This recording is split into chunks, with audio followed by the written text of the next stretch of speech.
Hey everyone, RogueGold here, and today I'm bringing you guys a guide for the first boss encounter within the new raid, Operation Iron Horse, that being Lieutenant Gray. This boss is considered by pretty much everyone to be the easiest fight in the raid, and a relatively easy boss in general, but if you're holding off on jumping into the new raid, or have had trouble taking this guy on for whatever reason, then this will tell you everything you need to know. Let's get right into it. Alright, so this fight takes place in the very first big outdoor area here. When you first enter the rail yard, you're going to need to clear out all of the ads that are defending it, and then you'll be prompted to go in and hit a button up by the front orange train, which triggers the start of the encounter. Now before I go into the mechanics, let me give you my recommendation for your team setup. Our group had 1 tank, 2 healers, a status effect build, and 4 DPS. And for the most part, I'd recommend the same setup to all of you, with one exception being you could swap the second healer to another DPS if you feel like you don't need to. So what does this encounter entail? Well, the general premise is pretty simple. One of the nice things is that it has no invulnerability phases, damage phases, or anything like that. If you're coordinated and quick enough, you could theoretically take this guy down in like 30 seconds. That's what some of the world's first teams ended up doing. Obviously that's not the norm, and it took much longer than that for my team, but as long as you stay on top of things, you shouldn't have too much trouble. So while he has no invulnerability phases, the primary mechanic for this fight is his bodyguards, who are red, veteran, and elite ads who rush out with massive sheet metal shields to protect Lieutenant Gray. And for however many of these bodyguards are nearby protecting Gray, he's going to get a buff which grants him teal colored bonus armor indicated on his health bar at the top. One thing to note early on is that you can easily tell how many, or if at all, he's being buffed by bodyguards by the number of shield symbols below the boss symbol at the top, ranging anywhere from 0 to 3. So beyond them just being annoying with their giant shields blocking your shots, you're going to want to take these bodyguards down ASAP in order to prevent the boss from stacking bonus armor and becoming harder and harder to kill. The bonus armor he accrues will stay there until you and your team whittle it down,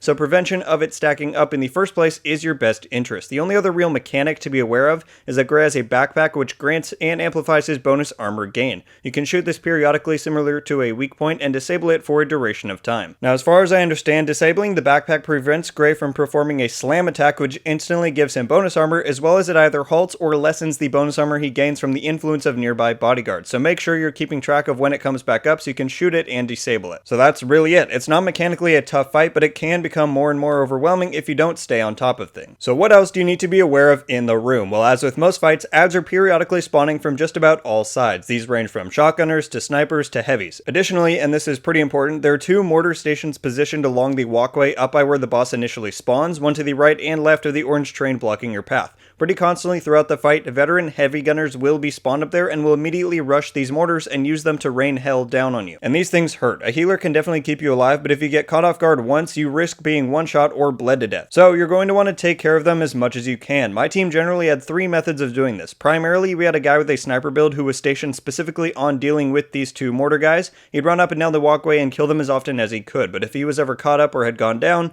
we either just called the mortar guys out and a few DPS players took them down pretty fast, or someone can throw something like a flame, flash, or other grenade onto them and disable them for a short bit of time. But other than those mortar guys, the rest of the fight is just about ad management and keeping constant damage and pressure on the boss. So what about specific loadouts and positioning? Well, as I'm sure you could tell by now, our group stationed ourselves up top this walkway closest to the boss. This is because we had easy sightlines on Gray and his bodyguards, the mortar controllers, and it forced any ads who spawned below to either funnel up to us or just shoot up and miss more shots than they would if we were down on the ground. I was able to keep everyone healed up pretty easily. However, it is crucial that your tank stays down below with Gray and his bodyguards so that you hold the fight to that one specific spot. Our guy was using 4-piece foundry with a bulwark shield, so I really even barely needed to pay attention to him because he was able to keep himself healed up pretty easily throughout the fight. It's a very nice bonus for them to run protector on their backpack, as well as either a vanguard or tardigrade chest piece to grant some self and team protection. I'd also highly recommend that your tank run a Sweet Dreams. This way, whenever a new wave of bodyguards gets spawned in and there's a red or purple one, he can throw away his shield momentarily and go melee one of them for a quick kill. It's a big help in the middle of a chaotic fight. As for the people up top, obviously the healers are making sure everyone is alive, as well as getting some small bits of damage in when they can. The status build, if you choose to bring one, can help out quite a bit with the bodyguards specifically. Our guy would shoot his fire starter down near the tank whenever new ones spawned in, and it really helped keep them reined in and allowed us to kill them quickly before Gray got too much bonus armor out of it. They can also shoot their fire starters onto the mortar guys for a quick deterrent as well if you need that. And lastly, for the DPS, obviously they just mainly focused on boss and the bodyguards. while dealing with the adds when need be. If undealt with, you will get a fair amount of them stacking up behind you in the rail yard and on the secondary walkway a bit further back with guys like snipers and LMGers, so definitely assign one guy to try and clear that out every so often. Other than that, the boss focused DPSers just need to stay mobile along the walkway to avoid mortar shots and keep the pressure front and center on Gray. It's also probably good to note that if you run out of ammo, there's a restock box on the left side of the walkway if you're looking towards Gray. Just run down the stairs, pull a 180, and you'll see it down below there along the wall. Alright guys, well there's the full guide on how to defeat Lieutenant Gray. While this fight is definitely relatively easy, I do think it's pretty fun and a nice easing into the raid experience before you slam into a brick wall with Feezer and Williams, so enjoy the easygoings while they last because you're in for a treat here on out. I hope this helped you guys out and can aid you to victory on this first encounter. If you enjoyed, then be sure to leave a like and subscribe with notifications on so you can be updated anytime I upload. And don't hesitate to comment with any thoughts, questions, or concerns with my guide. I'll be happy to answer anything you may have. Thanks so much for watching everyone, stay safe out there, have a great day, and until the next one guys, RogueGold out.